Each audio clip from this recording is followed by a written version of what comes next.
It's a tired cliche at this point to bemoan the obsession that film studios have with aping Marvel and Disney's multimedia shared universe that's proven so successful. Everyone's in on the game now, and what we should care about is that the Dark Universe was killed so damn soon. Come on, Universal, give it another shot, just to please me. Anyway, moving on from that brief spell of madness, while the rise of cinematic universes is well known, what you might not know is that this kind of inter-series crossover could have happened as far back as 2002. In 2001, Sam Raimi's Citizen Kane toppling Spider-Man was entering the swing of production, and Marvel had already seen critical and financial success in one of its other properties being adapted to the big screen with the release of X-Men in July of the previous year. That film, which would spawn a still ongoing slew of sequels, prequels, and spin-offs, was one of Marvel's first attempts at a big-budget, studio-backed superhero adaptation, alongside the release of Blade in 1998. Previously, Marvel had been largely relegated to low-budget fare, like the Dolph Lundgren-led Punisher film from 1989 that no one remembers, the 1990 Captain America film starring an inexplicably Italian Red Skull everyone likes to laugh at, and the infamously never-released 1994 Fantastic Four adaptation, which was produced solely as a means for the studio to hold onto the rights to the characters. The success of X-Men helped cement Spider-Man's greenlighting, which had spent years in development hell until that point, with names like James Cameron and actors like Arnold Schwarzenegger coming and going without much progress. It was during principal photography in New York that future MCU shepherd Kevin Feige, then just a lower-level producer at Marvel, suggested that the then breakout star of X-Men Hugh Jackman should appear in costume for a cameo appearance. As Jackman described in a 2013 interview with Huffington Post, quote, "We really tried to get me to come on and do something, whether it was a gag or just to walk through the shot or something."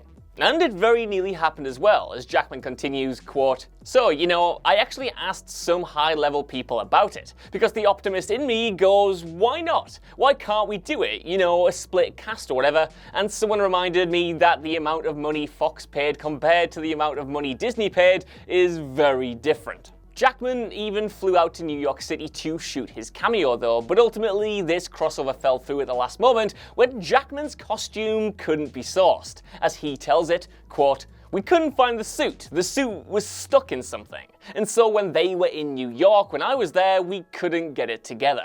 Though some might cry foul, this isn't entirely unfathomable. After all, the X-Men films were shot primarily in Canada, while Spider-Man was shot on location in New York, and X-Men was produced by 20th Century Fox, whereas Spider-Man was from Columbia Pictures. And besides the legal ramifications, who knows if audiences would have even accepted the idea of an inter-series crossover back in 2002. Just remember, this was 6 whole years before Nick Fury appeared in the post-credits sequence of Iron Man with talk of an Avengers initiative.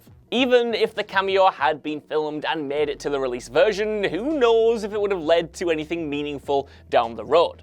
Even in 2020, Sony Pictures and Disney are in a constant tug-of-war over the status of Spider-Man characters in their properties. If inter-studio crossovers are unlikely now, then they were even less likely back in 2002. Still, this wasn't the only time a crossover happened in a Sam Raimi Spider-Man movie. Rather infamously, Thomas Jane's stunt double from The Punisher actually appears uncredited in the background of Spider-Man 2 in a familiar-looking jacket.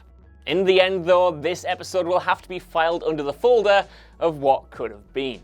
So this is what really happened with the planned proposal crossover of Spider-Man and the X-Men way back in 2002. And I want to know what you guys think down in the comments below. Would this have popped your socks off at the time, or would it have just been, a needless tease of things that couldn't actually happen because of the rights? Either way, while you're down there, could you give us a like, share, subscribe, and head over to whatculture.com for more lists and news like this every single day. Even if you don't though, I've been Josh. Thank you for watching, and I'll see you soon.